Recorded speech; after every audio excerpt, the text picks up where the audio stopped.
What's going on, my friends? My name is Joe, and we're on the Town Hall 13 today, and you'll also notice that we ventured over to a Farm War Alliance clan. Uh-oh, what are you doing over here, man?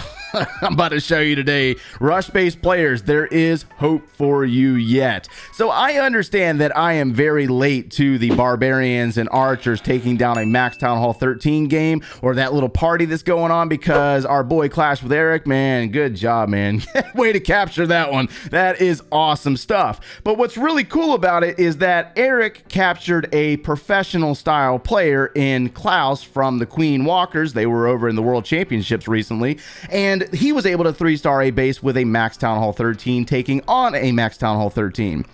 Okay, so this is where we're going to raise the stakes today. Who remembers our friend Paley from the Farm War Alliance clan? And a lot of you guys out there that are professional style players, or you are competitive style players, you frown upon rush-based players. You're like, nah, man, rush-based players are a bunch of noobs. If they're hanging out in those Farm War Alliance clans, that's cheating, and it's just not fair. And, you know, it's just basically strategy. That's all it really is strategy. This guy went all the way up to Max Town Hall 13, or up to Town Hall 13, and then he started working on his heroes. We showcased his base a few months ago, and he had lower level heroes, and so it's been a few months. He's been working on those hero levels. He's dumped all of his gold into his walls, and now he started to work on his higher level defenses. But he's just a noob, right? He can't 3-star a Max Town Hall 13 with Barch. Hold on, let's take a look at that.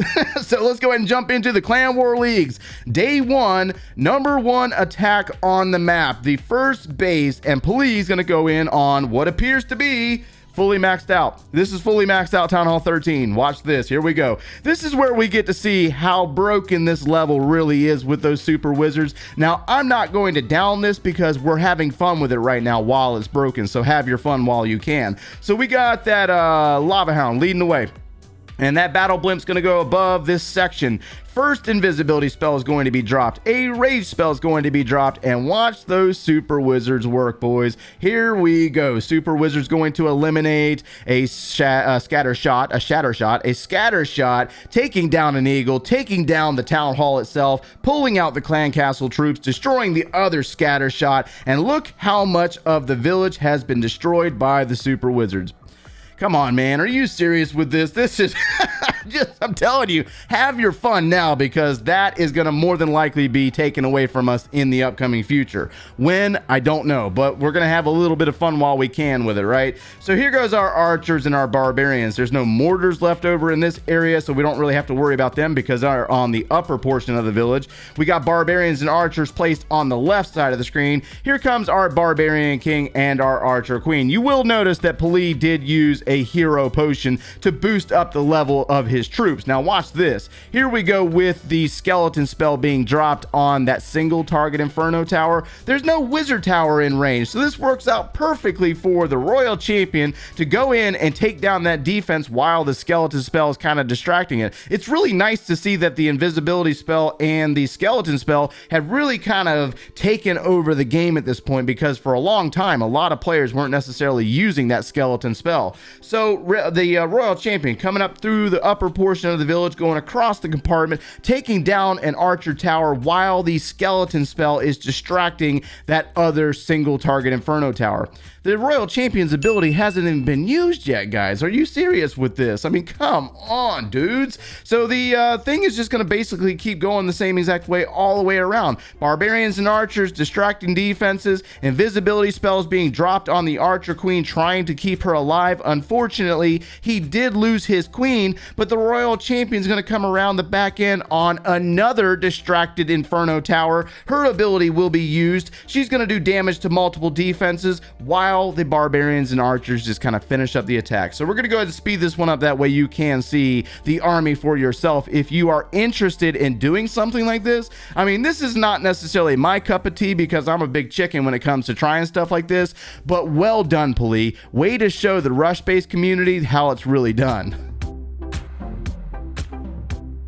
So we're going to label this video as episode 68 of the Rush Base series. Normally in that series, I'm the one doing all the attacks and trying to showcase some of the stuff, but it's actually really nice to showcase a real Rush Base player because I play on two fences here. I play the free-to-play series where we upgrade and max out every single thing on that account, and then we also have the Rush Base, which really wasn't done exactly how this guy did it. Now, I understand that some of you out there might be watching this video and you're saying, well, he's got maxed out heroes, but think about it. He started out just like you at one time, and he's just been grinding those heroes this entire time. So we have to commend that he actually has achieved a higher level of heroes, and they're not fully maxed out at all. I mean, he has not gotten that king and queen up to 75 yet. So there, he's only working with what in this replay, a hero potion level 61, 68. He's got the level 40 on the Grand Warden, but he does have that maxed out Royal Champion at 25 with that hero potion. Now, you also need to understand that he does use a power potion.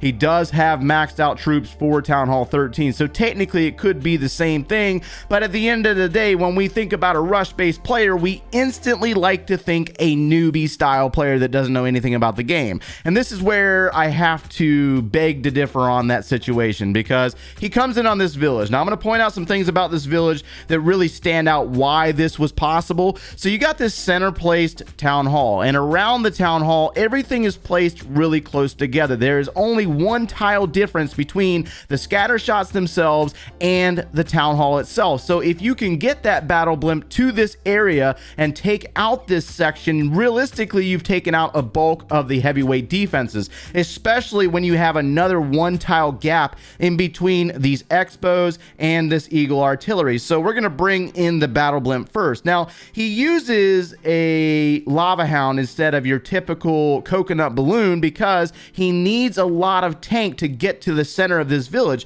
I mean, he's taking on all four of the expos at once, and that is a lot of pressure for a battle blimp. The battle blimp would not make it without that lava hound blocking it. So once he gets that blimp in the area where he wants to drop, he does manually release it in this section, but he instantly placed the invisibility spell on purpose, and then he dropped the rage spell, following it up with a series of invisibility spells to make sure that he gets the very most out of these super wizards that he can. So he's able to take down one of the scatter shots, he takes down the town hall, he gets rid of all these heavyweight defenses, and even does damage to some of the defenses around here in this section as well. You'll notice that some of these defenses took damage and everything else is pretty much gone. And so this is where it kind of turns into where you have to worry about the mortars and the wizard towers because of the Barch. The barbarians and archers, they're a melee troop. They can't take on a lot of the splash damage style defenses, and so mortars, you might as well forget it.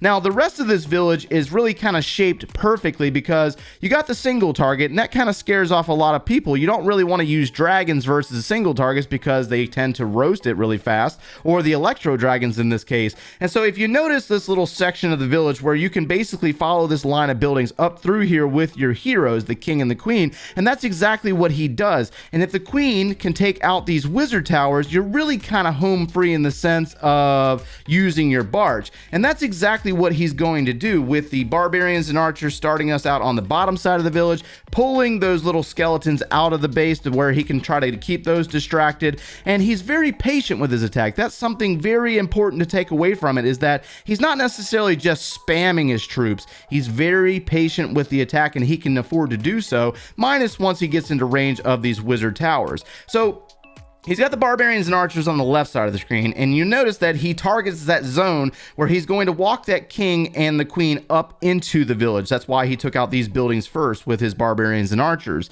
And then he's going to place his skeleton spell to start distracting it. Now, there is a wizard tower here, but it's outside of range of that inferno tower. The same thing applies here. And the barbarian king also takes out that wizard tower, so he can afford to use that skeleton spell there and keep that inferno tower distracted while while the royal champion just goes from defense to defense. And the king's ability is used. The queen is up there. He's going to use an invisibility spell on his archer queen because he's trying to protect those healers from this air defense, and he's also trying to protect his queen. Now, another one of those skeleton spells is dropped, and this wizard tower was doing damage to the skeletons originally, but that's why he placed his barbarians and archers up here to start distracting that wizard tower and give the royal champion time to get up into that compartment. And that's exactly what happens here. The wizard tower is distracted by the barbarians and the archers. They're in fact going to take it out while the royal champion eliminates that single target, and then she's just going to continue her descent around the backside of the village. Now, he almost is able to keep his queen alive, but the queen takes a lot of damage from the point defense here and the mortar. It's a high level mortar doing some serious damage to that queen, and so she eventually falls. Now, if she would have stayed alive, this would have went a lot faster than just waiting on the royal champion. So I wanted to break down this base just so for those of you out there that are interested in trying something like this, you really need to evaluate the villages that you're facing off against to make sure that you identify the components that are necessary to make this possible. Let's go ahead and jump over to the Rush base account and see what kind of army we might be able to train up over there.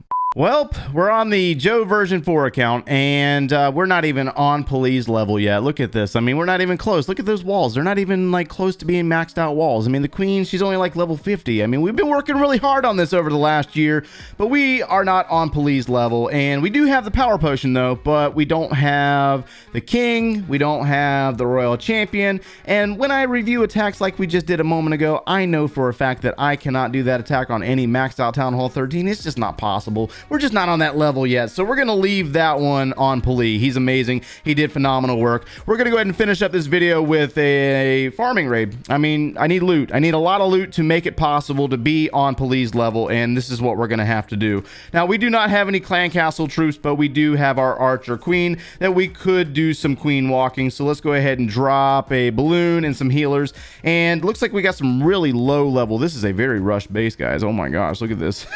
This is horribly rushed. Wow. All right, let's go ahead and get baby dragons down around this village to start taking down some of the resources. Let's sneak in a couple balloons in there to try to get rid of these hidden Teslas. And we could use our very empty wall wrecker to send the queen directly to the town hall if she turns around and goes back the other way. No, she will not.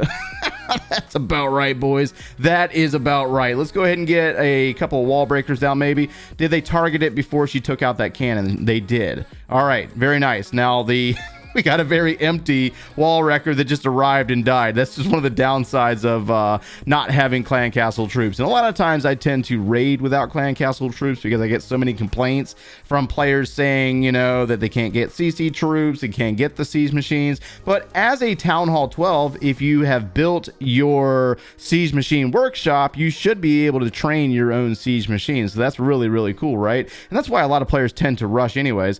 All right, let's go ahead and drop a jump spell for this queen right there. Wow, we actually did.